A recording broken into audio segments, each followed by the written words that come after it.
From Tennessee to Trinidad, welcome and welcome back, fellow fans of Clash of Clans. Thank you so much for stopping by the channel. It is your host, Galadon, and in today's episode, we reveal the truth about the dirtiest, filthiest, nastiest base in all of Clash of Clans. It's true, the ever-infamous Southern Teaser base in Clash of Clans has seen a resurgence, and if you are watching the channel, hopefully subscribed with notifications turned on, you have seen it excel at destroying attackers from every angle.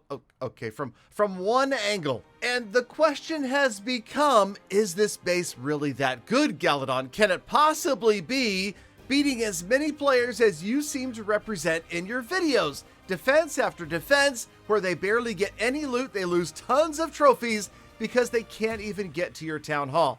Well, I'm here to tell you that it's even better than that. Look at this defense log right here. That's right, 3 wins in a row. 3 wins in a row from unwitting attackers. Yes, it is frequently air attacks that do not do well for obvious reasons against the Southern Teaser base.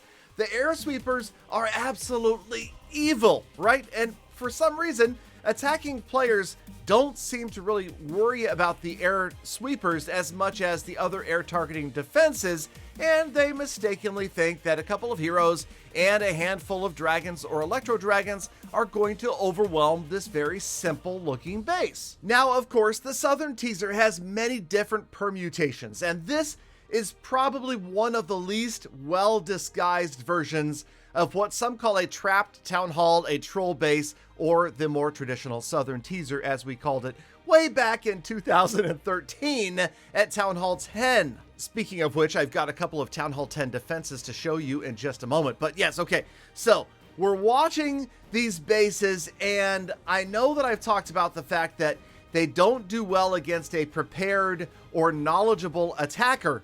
But here's the point, and this is absolutely true. You, my friends, if you are watching this video, you are absolutely an above average clasher. And I know that sounds strange, that I can pay you such an esteemed compliment without even seeing you play the game or having met you at all, but I can because I know that you are a Clash enthusiast, because you've actually sought out YouTube, and whether this is the first or the 5,000th video you've watched about Clash of Clans, most players don't go this far. So, most players ignorantly walk into bases like this thinking, you know what, maybe if I just kind of take out some of these defenses with a few lightning spells, that I'll be fine. And this is where the Southern Teaser excels in the average clasher, or let's admit it, the below average clasher, because now hold on, I'm not calling these players below average. I'm just saying, think of the old George Carlin saying, okay? He once said, think of how stupid the average American is, and then realize that half of America is stupider than that. Now, you can take that however you want it, and I'm not insulting Americans by any means. I'm saying people in general. There's always going to be below average people and players and drivers and students and teachers and everything else, right? So, yes, and about 49% of those people are going to be below average. So you only need a few attackers that maybe have not been watching YouTube videos to make bases like this succeed. Now, I am going to show you all 3 of these defenses that I won in a row, but of course, this is a cautionary tale because in just a couple more minutes, I will actually show you the truth about this base. And it's like you might expect. It's not all rainbows and roses, okay? No, yeah, it's ugly. But again, it's the entertainment value. And if you're having fun with this, if you enjoy doing this to other players from time to time, then, you know, I mean, think of it that we're teaching them a lesson, right? They understand now, wait a minute, all of those little builder huts there are actually working to repair, and I didn't notice the scatter shots and the X-bows and the air sweepers and the archer towers and the Winson towers and the... Yeah, it's a mess. And of course the eagle back in the center. I don't even have the heroes down here anymore harassing the attacking troops. It doesn't end well most of the time. And it's actually, again, for me at least, and maybe not for you, and some people dislike these episodes, and that is entirely up to you. Remember, opinions are like butts. Everybody has one and they all stink. So I enjoy this. I mean, I'm having fun, and maybe it's because I play too much Clash. Maybe I needed a change of pace, and this is worth it to me. But the simple entertainment factor I get from winning every now and then is enough for all of the other losses, and that is where we are going to show you the actual truth as I expose my defense logs for both No Cash Clash and Gold Pass Clash, because those are the two accounts that, of course, yes, they're both mature Town Hall 14s that have been running this base for a couple of weeks now. So you'll notice that by far the vast majority of my defenses are losses. Most of the time, though, you'll notice it's 1 star. Some of the times, yes, they go after the loot. There can be a massive amount of loot, but here's the overall log. 23 defenses, and in 23 defenses, we had all of 2 wins, adding 39 trophies to my count. We lost 21 times.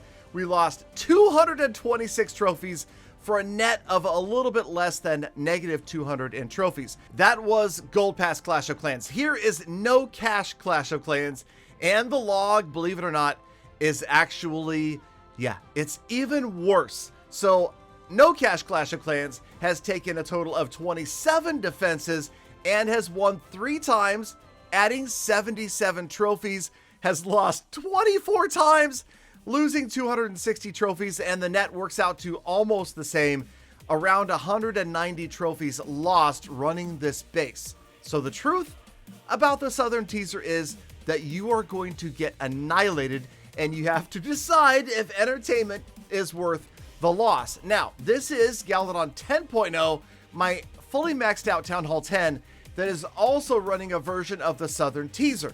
And of course, like I have been preaching for I don't even know how long, goblins. Now, this is regular goblins. Sneaky goblins coming up in just a moment. But again, the problem about running this base is if you have a lot of loot available, you're going to get farmed, right? You don't want your collectors to be full. Here's a beautiful collector raid for this opponent. Took about half my loot and walked away. Now, this is what I would do. If I saw a Southern Teaser, I would drop a couple of sneaky goblins, just like this guy did. And, you know, I absolutely love to watch this kind of thing. In my heart of hearts, I'm hoping that maybe he's watched a Galadon video or 2. I think that's probably a long shot. But nonetheless, just a handful, a smattering, a skosh of sneaky goblins, and the town hall falls down and goes away. So beautiful stuff. That is why this base is way worse than it used to be years ago before sneaky goblins existed. But, and it's a big but, I'm still having fun. I'm going to keep running it for a couple more weeks, and perhaps we'll try it at Town Hall 15, maybe even in Legend League. Let me know down in the comments what you think. Thank you for sticking around all the way to the end of the episode. Gal fam, you know I love, think about it, appreciate every single one of you every single day. So get out there, make the best of the rest of your day, week, month, and year. Be kind to other people, animals, and the planet. And I hope to see every last one of you back here again tomorrow for more full attacks.